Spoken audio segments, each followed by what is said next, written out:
Iba't ibang proyektong pang-infrastruktura ang isinagawa ng mga kongresista na nakatuon sa edukasyon, agrikultura at ibang mga komunidad na naglalayong matugunan ang pangangailangan ng ating mga kababayan. Si Dane Golimlim sa detalye.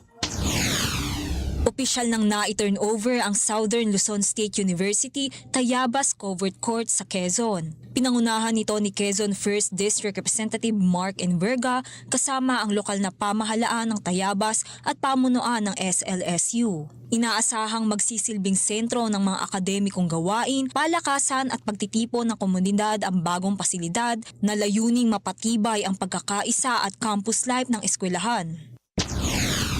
Isinagawa naman ang turnover ng isang road construction project sa Barangay Baucawe, Lianga, Surigao del Sur. Ayon kay Surigao del Sur 1st District Representative Romeo Momo Sr., layunin ng proyekto na mapadali ang pagdadala ng mga produktong agrikultural patungo sa pamilihan. Inaasahan din na magpapalakas ito ng lokal na ekonomiya at magpapataas ng kita ng mga magsasaka.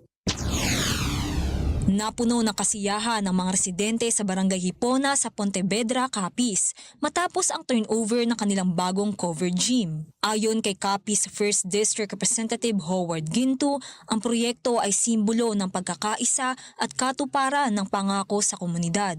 Inaasahang magsisilbi itong lugar para sa mga aktibidad, pagtitipon at pagpapatibay ng samahan ng mga mamamayan ng barangay.